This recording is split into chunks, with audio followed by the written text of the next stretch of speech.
kembali lagi di Cahaya Hati Indonesia. Masya Allah, kita masuk ke dalam tema kita hati-hati. Artinya harus ada waspada nih ya. Karena lidah tak bertulang. Ini sering banget kita bahas dan memang harus sering kita bahas. Sehingga akhirnya mengingatkan kita semuanya ya. Baik, guruku yang dimuliakan Allah Subhanahu Wa Taala, Ustaz Taufikur Rahman mungkin bisa sedikit memberikan ilmu nih akan kewaspadaan lidah ini. Karena tadi sempat kita dengar bahwa hati-hati loh kalau ngucapin ini lebih sakit di hati dibanding kita mukul atau apa gitu. Guru silakan. Ya, terima kasih Habib. Kiai izin ya. Ikhwa fillah rahimakumullah. Ada satu hadis yang kelihatannya ringan tapi Masya Allah isinya. Ani bin Abbas radhiyallahu anhumah. Dari Abdullah bin Abbas, semoga Allah meridhoi kepada keduanya. Anna Rasulullah sallallahu alaihi wasallam, bahwasanya baginda Rasul marra bimakbarain. Nabi lewat dua kuburan. Kemudian Nabi berkata, innahuma yu'adzibani. Ini keduanya lagi diseksa. Ini yang ngomong ikhwah fillah bukan Taufikur Rahman. Ini hanya menyampaikan lewat kajian kita Cahaya Hati. Biar betul-betul menjadi ibrah buat kita. Lantas sahabat-sahabat nanya, ya Rasul sebabnya apa? Nah, karena tentang tadi lidah tak bertulang tapi sekiranya memang menyakiti hati manusia, Masya Allah. Nabi jawab, ini yang satu, fakana yamshi bin namimah. Di masa hidupnya, ini hidupnya di saat masih hidupnya ini jenazah, karena mondar-mandir kesana kemari, tukang ngomongin orang. Tukang buka aib orang. Nah jadi walaupun kelihatan ringan, dalam hadis yang lain berarti ketika kita ngomongin aib saudara kita namanya ghibah. Ketika berbicara ghibah, sampai dalam hadis yang lain Nabi menyebutkan ghibah asyaddu minaz zina, lebih dahsyat bahayanya daripada zina. Sahabat nanya, ya Rasulullah kok bisa begitu? Iya, karena kalau zina urusannya sampean sama Allah. Allah 24 jam online untuk membuka permohonan maaf. Tapi yang namanya orang tidak bisa menjaga lidahnya, tukang membuka aib saudaranya, dia belum bisa mendapatkan ampunan dari Allah sebelum yang digibahi mau meridoinya. Nah, bahasa orang bijak makanya salamatul insan fi hifzil lisan. Selamatnya manusia ketika dia bisa menjaga lidahnya. Hati-hati ya, es kemong pakai roti. Kalau ngomong hati-hati. Aduh tuh Masya Allah ya. Baik guruku, mungkin ada yang ingin ditambahkan lagi masalah lidah tak bertulang ini nih guru. Ya, setajam-tajamnya pedang, golok, samurai, pisau, cuma mampu membunuh orang satu kali. Tapi lidah yang tumpul dan tidak bertulang mampu membunuh orang berkali-kali. Disakiti hatinya, dicampakkan kehormatannya, dibunuh karakternya. Itu makanya apa yang tadi disampaikan Kiai Taufikur Rahman, ini menyangkut hukukul adami. Dosa kepada Allah 24 jam online, Allah akan berikan ampunannya. Tapi selama masih ada sangkutan terutama dari lisan kita menyakiti orang, ya harus minta maaf dengan orang tersebut. Karena itu apalagi di media sosial sekarang ini, ucapan sama juga dengan tulisan. Hati-hati mengomentari orang. Kalau sudah tersinggung perasaan orang, hati orang, kemudian terluka, harus minta ridho dan halalnya. Apalagi kalau komentar atau kalau ucapan seenak jidatnya aja.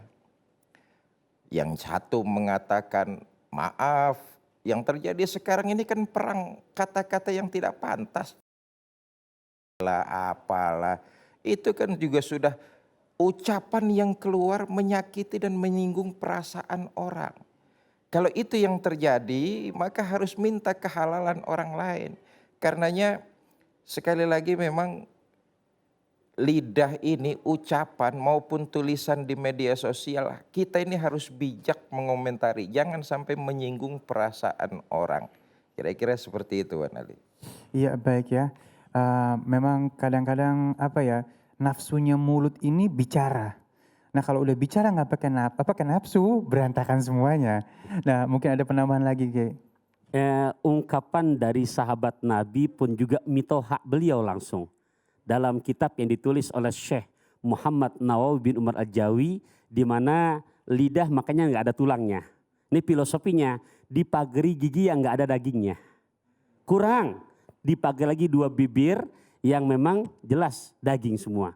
Ini menunjukkan betapa filosofinya berat menjaga yang tak bertulang itu. Bahkan ya secara dampak akhiratnya, besok kata Nabi akan tiba banyak orang yang muflis.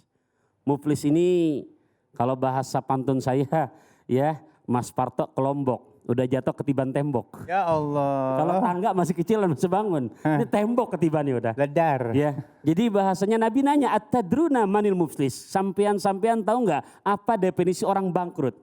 Sahabat disanya begitu, nah mereka jawab, "Ya Rasul, al muflisu fina, al muflis menurut kami, man la dirhamalahu wala mata'." Orang yang nggak punya perhiasan, yang nggak punya tempat tinggal, yang nggak punya duit. Nabi senyum, bukan begitu kata Rasulullah. Muflis kata Nabi, ya'ti yaumal qiyamah.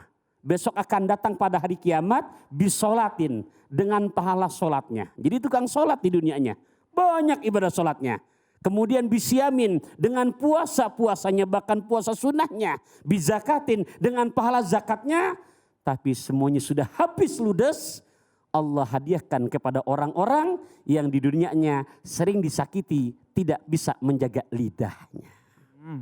Nah mungkin Kiai, memang hari gini kayaknya kalau nggak ikutan ngomong nggak seru.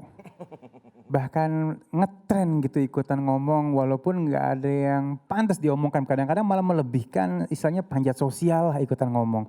Nah mohon pemahamannya guru. Nabi sudah mengingatkan hati-hati kalau ngomong, hati-hati kalau bikin tulisan. Sebab begitu menyinggung dan menyakiti orang, itu siksanya masuk neraka. Luasnya itu antara timur dan barat, kata Nabi. Begini ya, lisan lagi-lagi, lisan dan ucapan dan tulisan memang kelihatannya sepele. Tapi begitu dia keluar, kita tawanan dia tuh. Tapi waktu masih di dalam hati kita, aman tuh. Aman, dia jadi tawanan kita. Begitu keluar aja dah, kita tawanan dia, diprek sama polisi akhirnya. Kan begitu yang ada. Karena itu saya kembali kepada segmen saya di pertama tadi. Ini juga sering terjadi dalam kasus rumah tangga. Percekcokan itu kan dari istri, dari suami, bisa melalui lisan yang pada akhirnya menyinggung perasaan pasangan. Tadi saya katakan bahwa suami dosa menyakiti perasaan istri dengan ucapan. Tapi lebih dosa lagi, nah dosa ada dua-duanya.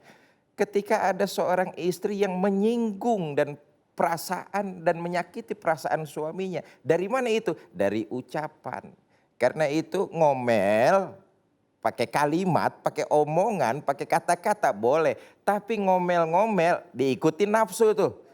Akhirnya yang keluar sudah dah nggak ada syukurnya. Iya benar. Karena itu buat ibu-ibu kalau ngomel boleh, tapi ngomel-ngomel jangan. Sebab kalau ngomel-ngomel diikuti nafsu. Begitu nafsu yang ngomong, syukurnya nanti kurang. Pernah loh, Nabi pulang Isra Mi'raj tuh ngomong sama para sahabat. Di neraka banyakan perempuan. Loh kenapa perempuan ya Rasul? Huna yakfurnal asir. Mereka itu kurang bersyukur. Kerjaannya ngomel-ngomel. Makanya hati-hati kalau ngomel boleh sesekali. Ngomel-ngomel diikuti dengan bandingin sama orang lain. Ini salah. Masya Allah. Baik, ini ngomong-ngomong kalau Ustadz atau Kiai pernah diomelin nggak sama bini? Ya kan awal nikah udah ngomong, aku mau makan ikan teri. Tapi ikan teri yang rasanya awet. Gua mau punya istri tapi istri yang kagak cerewet. Ya tadi bahasanya kalau ngomel boleh, tapi kalau ngomel-ngomel ya berabi ini urusan. Ada cerita menarik Bib ya. Jadi ketika Khalifah Harun ar-Rasyid milad atau hari maulidnya nih, banyak para perdana menterinya memberikan hadiah ya. Nah tapi kaget dari hadiah-hadiah semuanya mewah-mewah. Yang namanya presiden ulang tahun kan gitu, memberikan hadiah-hadiah, tapi ada satu hadiah yang begitu dibuka kaget Khalifah Ar-Rasyidi. Ternyata hadiahnya hanya sebatas lidah lembu. Ya, lidah sapi. Ditanya nih dari mana sumbernya? Yang ngasih Abu Nawas. Ya, ini kalau cerita Abu Nawas kita durasi sejam juga nggak akan kelar-kelar. Ya, karena banyak sekali. Ya, singkat kata dipanggil. Kamu kenapa? Yang lain ngasih hadiah mewah-mewah gitu kan? Ya buat raja lah yang di saat ulang tahun. Nah, apa jawabannya? Ini apa maksudnya dari lidah ini? Wahai Tuan Raja, ini filosofinya sangat dalam, pelajaran buat kita. Ya, betapa banyak yang tidak mampu bisa menjaga lidah. Tadi kata Kiai Fikri, rumah tangga jadi pecah. Berapa banyak yang tidak mampu menjaga lidah, hubungan bersaudara jadi tidak akur dan akhirnya timbul amarah. Bahkan berapa banyak kita tidak mampu menjaga lidah, singkat kata negara hancur berantakan. Intinya sederhana, ada tamu bawain jamu, mulutmu harimaumu. Tuh, mulutmu harimaumu, Masya Allah ya. Baik, hati-hati ya, mungkin mulai sekarang kita lebih bijaksana, boleh bicara tapi jangan diikuti dengan nafsu ya. Baik, Alhamdulillah kita akan masuk ke dalam segmen ngaji yuk nanti ya. Jadi siapkan Al-Qur'annya. Jangan kemana-mana, tetap bersama kami di Cahaya Hati Indonesia.